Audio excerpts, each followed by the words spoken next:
As we navigate through the various storms and difficulties throughout our lives, I think we know intuitively that we're called to trust. We're invited to trust deeply and surrender to the Lord in the midst of these troubles and difficulties, but still it kind of begs the question, what does this mean? And what does this look like? Well, instead of giving you kind of a clean and straightforward definition, perhaps I might explain the notion of trust using one of Jesus' most famous parables, the parable of the talents, which of course you find in the Gospel of Matthew, chapter 25.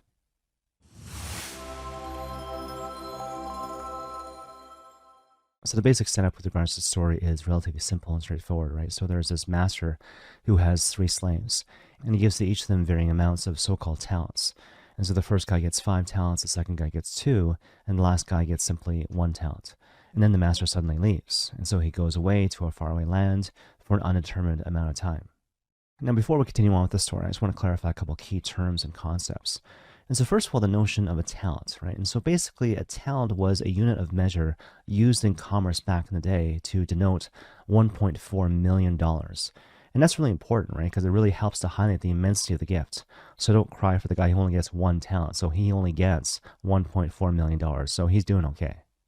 But the second thing to clarify is this notion of what it means to be a slave, right? So when you hear the word slave, I don't want you to think that these people were necessarily beaten or whipped or otherwise physically abused.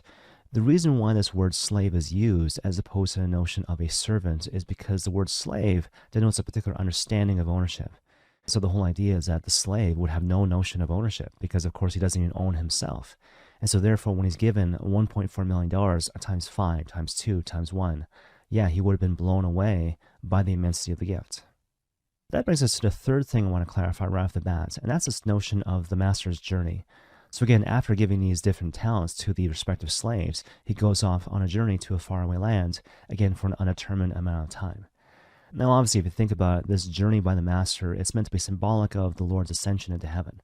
So after suffering and dying on the cross, the Lord obviously comes back from the dead, and then after spending a certain amount of time with his disciples, he ascends into heaven. He physically ascends into heaven to be with his Father in heaven.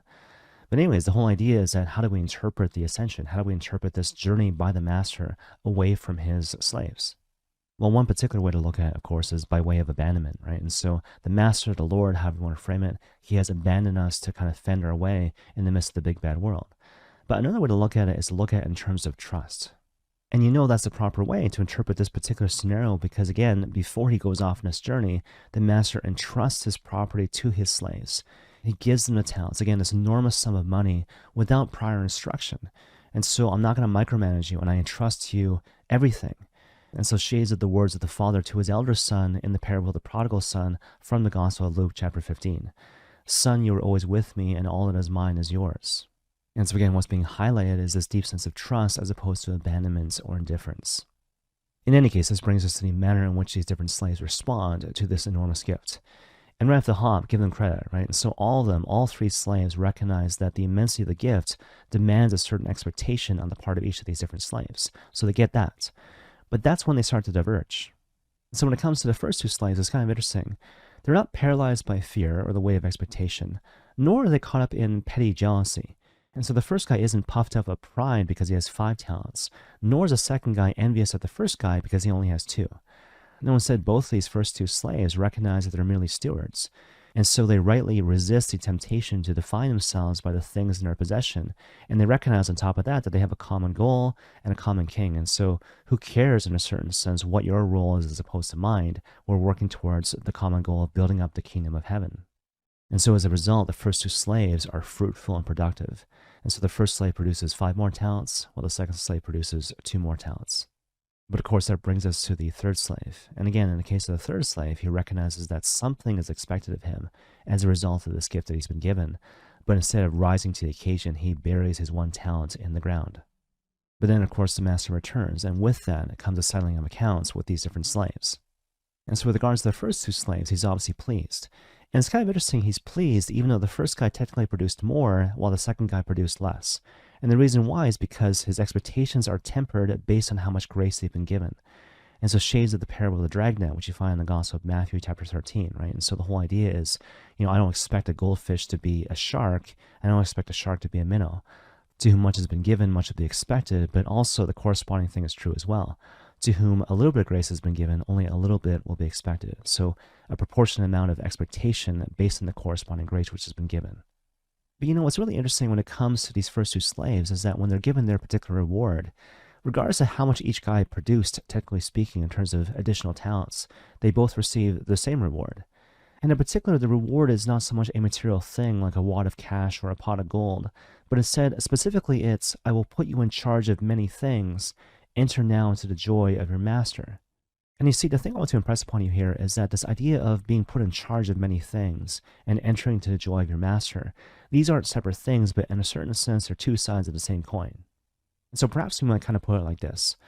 The whole idea is that if you respond to God's gifts and God's trust in you by living good and fruitful lives, the reward, if you will, is not a particular thing, but the fact that you actually become like God. You come to share in the fullness of his blessed life by living the life that he lives, by finding the fullness of joy through giving of oneself as opposed to having, controlling, possessing, or taking. Okay, but that brings us to the third slave, who says to his master that the reason why he buried his one talent in the ground was because he heard that his master was harsh, as a result of which he's rebuked harshly.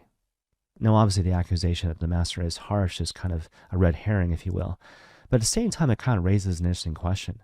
Why does the third slave actually bury his one talent in the ground? The lectionary suggests that the reason why he does so is because he's lazy. But I would respond by saying that that's not necessarily the case, and it's kind of misleading to say that he's lazy because, quite honestly, it takes a bit of effort to dig a hole in the ground. And indeed, when you go back to the original Greek, the more accurate rendering of this word is something like fearful or timid. And so basically, he allows himself to be crushed by fear, to be crushed by the perceived expectations on the part of the master.